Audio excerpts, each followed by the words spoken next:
सबने आरएसएस के बारे में तो जरूर सुना होगा कि आरएसएस भारत में क्या क्या काम करता है, लेकिन क्या आप जानते हैं कि सेवा भारती कौन सी संस्था है और सेवा भारती क्या करती है?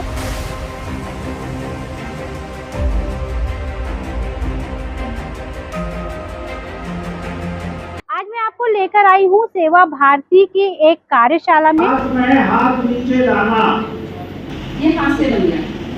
इन सब चीजों का उपयोग हमारी पुरातन संस्कृति में, भारतीय संस्कृति में सदा से होता है। राष्ट्रीय स्वयंसेवक यानी कि आरएसएस की अनुषंगिक संस्था सेवा भारती समाज के वंचितों और पिछड़े लोगों तक अपनी सेवाएं अलग अलग माध्यमों से पहुंचाती है।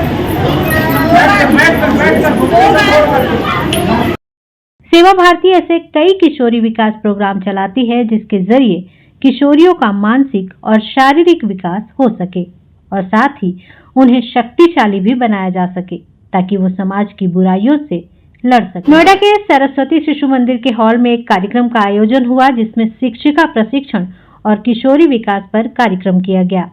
इस दौरान कई लोगों का सानिध्य इन शिक्षिकाओं और किशोरियों को प्राप्त हुआ।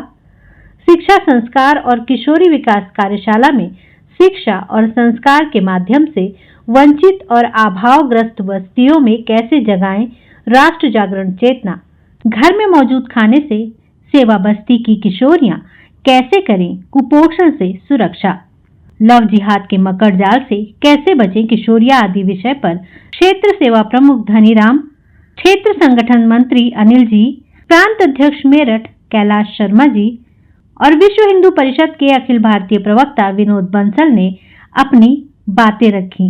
इन सब का सानिध्य इन किशोरियों को प्राप्त हुआ। इस आयोजन में सेवा भारती के चारों सेवा कार्यों का चुनाव किया गया था और इसी के तहत सारे कार्यक्रम हुए। कार्यक्रम के प्रथम भाग में दीप प्रज्वलन के बाद किशोरियों को शारीरिक रूप से सक्षम बनाने के लिए प्रशिक्षण दिया गया। इसमें सेवा भारती के क्षेत्र संगठन मंत्री अनिल जी ने बच्चियों को योग, खेल और प्राणायाम के माध्यम से खुद को कैसे मजबूत करना है ये सिखाया। साथ ही शिक्षिकाओं ने भी अपने ग्रुप्स बनाकर इन बच्चों को खेल आदि खिलाया।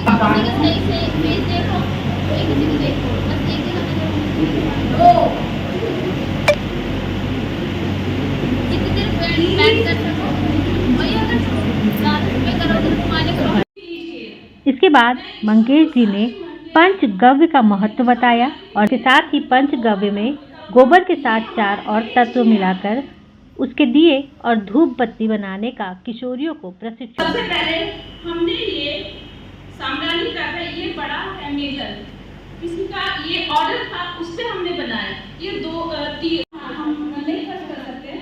मैंने स्टार्टिंग में नहीं किए थे 500 रुपए खर्च, ये ऐसे किया, ये हाथ से बन गया। उनकी संस्था है जो इस तरह के कार्य में लगी हुई है और लोगों को स्वरोजगार उत्पन्न करवाती है। इसके बाद कार्यक्रम के दूसरे चरण की शुरुआत हुई जिसमें पौष्टिक आहार की जानकारी से इसकी शुरुआत की गई। इस बारे में कैलाश हॉस्पिटल से जुड़ी डाइटिशियन वंदना राजपूत ने हमारा भोजन कैसा हो इसके विषय में जानकारी दी। कैसे हमें अपनी थाली को अलग अलग तरह के भोजन से रंगीन बनाना है और किस टाइम पर और कितना खाना है, ये सब कुछ वंदना राजपूत ने बताया। कई बार क्या होता है, हम खाना तो खा रहे हैं लेकिन सेहत को नहीं लग रहा होता और हमारी घर की रसोई में, हमारी घर की बगिया में, घर में ही ऐसी बहुत सारी चीजें होती है जिसका अगर हम सही समय पर आहार में लाएं तो हम और स्वस्थ और मजबूत बन सकते हैं। तो देख रहे हैं ना आप कि सेवा भारती क्या क्या करता है, किशोरियों को जागृत करता है। आज की दुनिया में किशोरियों का जागना कितना जरूरी है ये आप और हम सब जानते हैं, लेकिन हम में से कितने लोग हैं जो इस दिशा में काम करते हैं।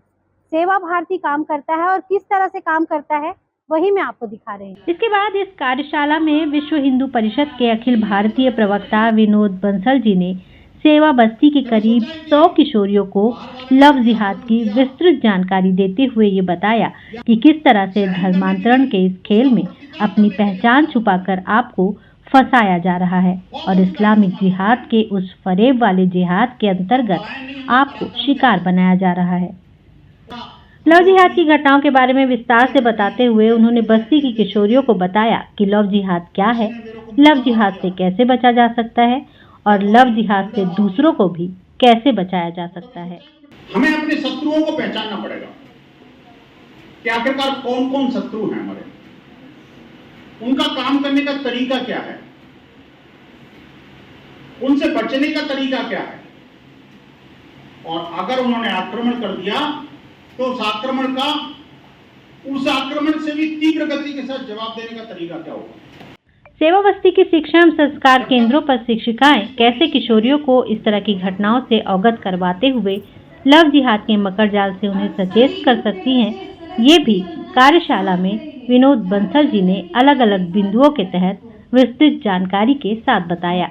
इसके बाद क्षेत्र सेवा प्रमुख धनीराम ने सेवा भारती के कार्यों के बारे में बताया कि सेवा भारती किस तरह से वंचितों और पिछड़ों के लिए काम। राष्ट्रीय स्वयंसेवक संघ सेवा भारती के माध्यम से सेवा बस्तियों में सेवा के काम करता है।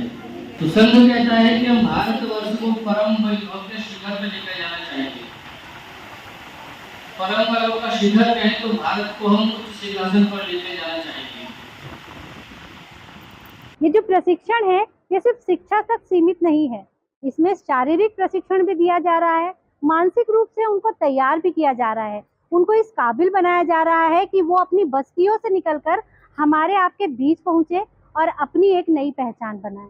ये कार्य इतना बड़ा है, पूरे भारत में होता है और जो आखिरी सदस्य जिसे कहा गया है, संविधान ने कहा है कि उस आखिरी व्यक्ति तक पहुंचे, तो उस आखिरी बच्ची तक ये प्रयास पहुंचाने की कोशिश की जाती है।